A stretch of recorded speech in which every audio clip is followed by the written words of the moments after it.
Oh my god, look at the time! What time is it, darlings? It's Kazuha time! And this means this is another Genshin Impact story. And this means it's gonna get lewd again! Yay! Side note, the only reason why my Genshin Impact stories are so fucking close to NSFW is because I gotta get you interested in them somehow, don't I? After all, they're not Boku no Hero stories. And then anybody who does give them a chance after I beg them often and hard enough on my Discord, well, what they're gonna hear is the thirstiest shit you'll ever hear. And hey, isn't that great, everybody? Anyways, before we get right into it, I would like to remind you to watch the video until the end, like or dislike and comment something down below. If you're watching this video during the premiere, please, please, please remember to comment. The chat doesn't really count. Like, the chat is there, it's great that you're using it.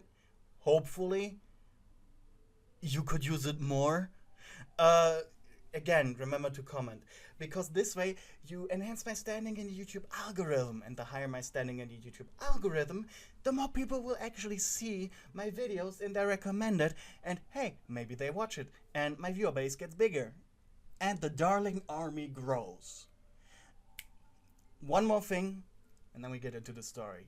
I would like to remind you that anything helps really. Sharing the video around, making fan art, and I don't know, animations? I don't dare to dream about the fact that, you know, I'm still too small to garner something like fan animations of my stories, but come on, let a man dream. Alright, this was a 2-minute long intro, let's get right into the show. Beidou rubbed her hands in anticipation. The white-haired drag in front of her seemed to be desperate. So let me get this straight, she said skeptically. You are a wanderer samurai who got in trouble with the law, and now I'm supposed to help you. The boy fidgeted, and the woman laughed. You got guts, kid. Beidou leaned back in her chair, hands behind her back, hands behind her head as she thought carefully. After a minute of agonizing silence, she lunged forward. Well, before I become a stowaway on my ship, fine. She held a hand out. Welcome aboard. The boy smiled and thanked her. Thank you, Captain Beidou. He bowed before her. I have but one more thing that I need to deal with. The woman snorted. Seriously? I was unsure of when you depart, and I wanted this to be dealt with before. Beidou shrugged. Right, well, we will be setting sails in 3 days. Be there. One last time the kid bowed before her, thanking her, before turning around and leaving the dingy pirate tavern. One more thing, he repeated in his head. One more person. He had his mind set on you. Luckily, the journey to and from you back to the port would take exactly 3 days. It was as if the gods themselves wanted him to see you one last time. You were sitting alone in your stone garden at night, watching as a group of fireflies danced above a crane statue that made up the centerpiece of the garden. Your eyes were closed as the peace and tranquility threatened to consume you in a loving embrace. That was until you heard a noise coming from the roof above you. Slowly you opened your eyes. No fear was in your heart, as it had been ripped out of you by your boyfriend's recent accusations. Yet when the intruder jumped down from the roof and revealed himself to you, all you could feel was an oblivion of happiness. You inhaled in shock. "Kazuha!" you exclaimed, your voice hoarse from a long period of silence. No words had left your mouth since his accusations, for you could not bear the sheer magnitude of them.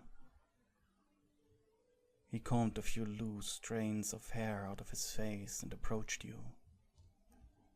"My lady," he said, and got down on one knee before you. "I have dire news." You held out one of your hands and cupped it around his cheek. Instinctively, he leaned into it, closing his eyes, burning this tender moment into his mind.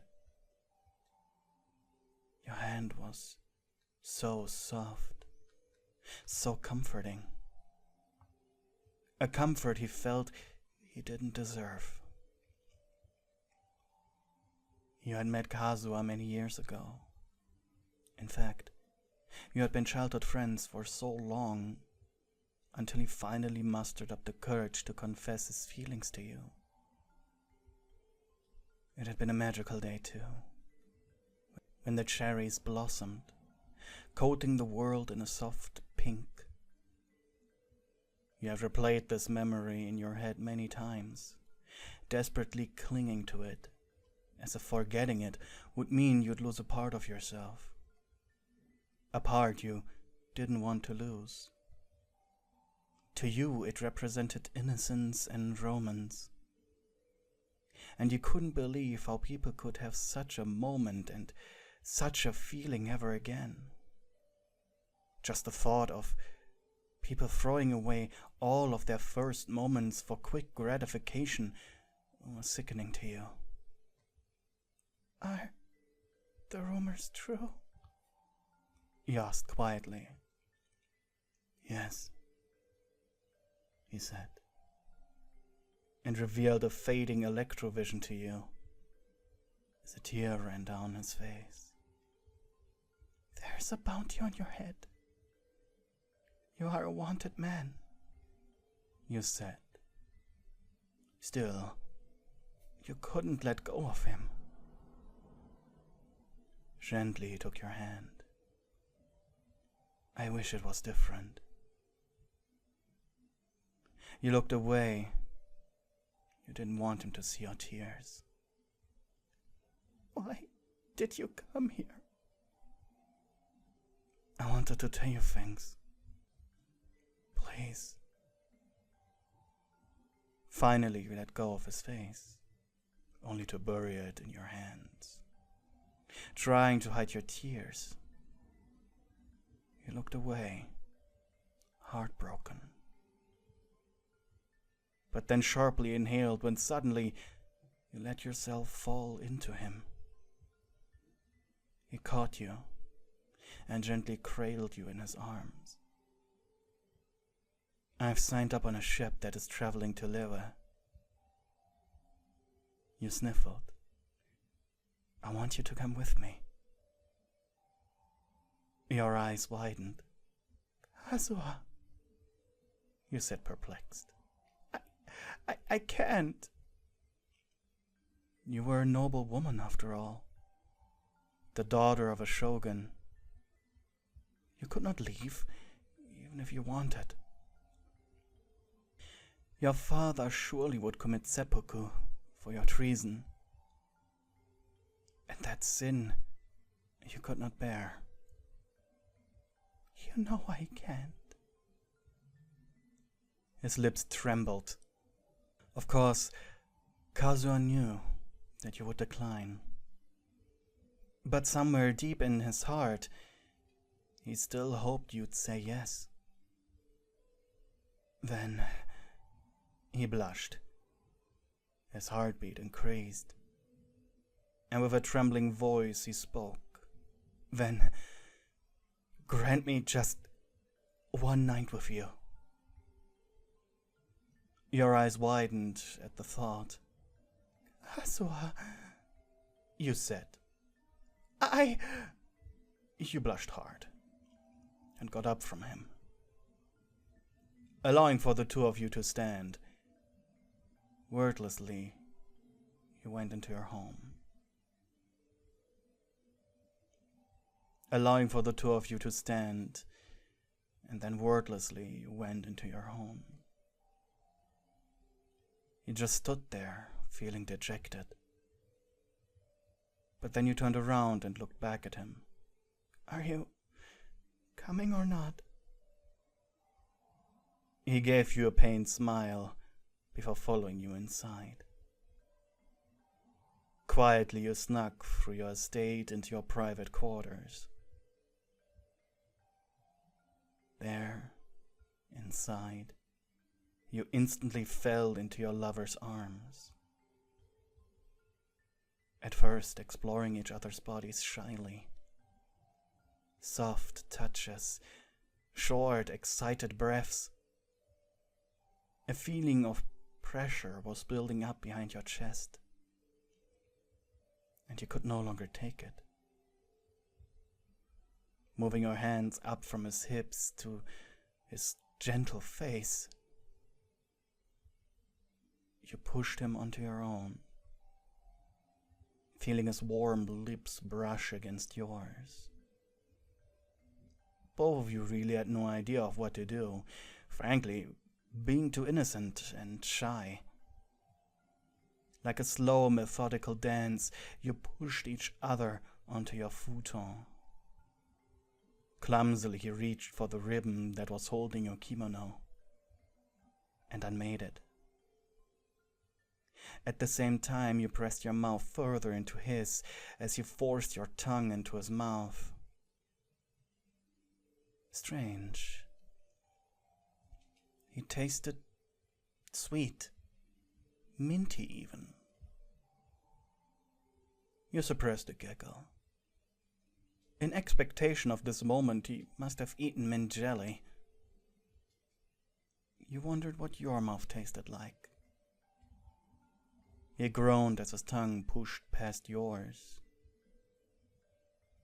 Then you slowly began to undress each other. His hands were twitching, while yours were quite sweaty. Once both of you were freed from your clothes, his head moved down from your lips. You yelped as he nibbled on your neck, and you sighed deeply when one of his hands moved down to your shame. He gulped upon feeling its wetness on his fingers, and your heart almost burst with anticipation, yet he stopped moving, only breathing heavily over your back. He stammered. He wanted to say something, but his carnal desires were taking over. Trying to contain your own excited yelps, you whispered, "It's okay," before letting him do what his instincts were demanding of him. After the deed was done, you had lied down next to him, one arm draped around his chest, feeling his movements. You had only eyes for each other. "I'm going to miss you," you whispered. "I'll miss you too," he answered. Your lips quivered as you rolled on top of him. Do you really have to go?" you cried, as your tears dropped onto his naked chest. He raised his body to meet yours, his arms wrapping around you. Feeling his warmth and soft skin made you feel weak, and you wanted to feel his protection. Resting his chin on your shoulder, he spoke in a melancholic tone. I will have to leave Inazuma behind. I've sworn to protect my fallen friend's memory at all costs. His eyes darted towards his discarded belongings and then back to you. I will keep his vision and protect it. Kazuha separated his head from your body and looked into your eyes. And to protect you, I will have to leave. He sharply inhaled as you suddenly shoved your body into his chest, sobbing loudly as you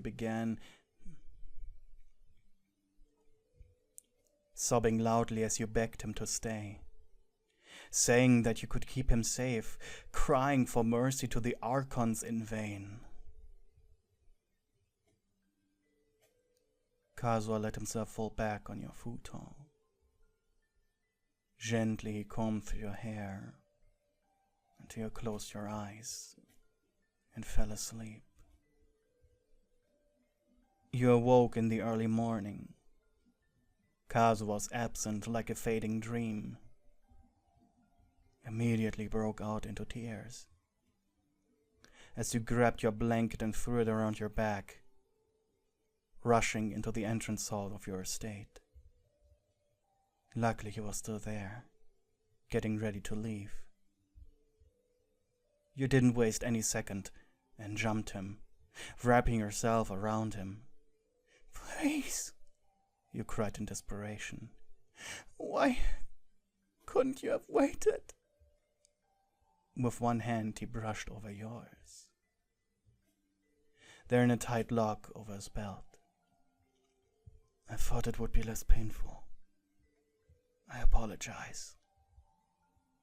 He turned around and with a gentle smile looked you up and down. "Kazuha," you said. Then he took your hands into his and kissed you on the knuckles. "Just one last touch," you begged. And he caved. Quickly his hands grabbed your hips, pushing you into him, his lips once again passionately pressing onto yours, while his hands moved up and down your back. And for a minute the only thing you heard were your wet, kissing sounds and your pounding heart. Your brain racing with thoughts from when you first met him, when he confessed to you, to last night, to now. A thin line of salvia connected your mouths as you separated. "Promise me one thing," you said, but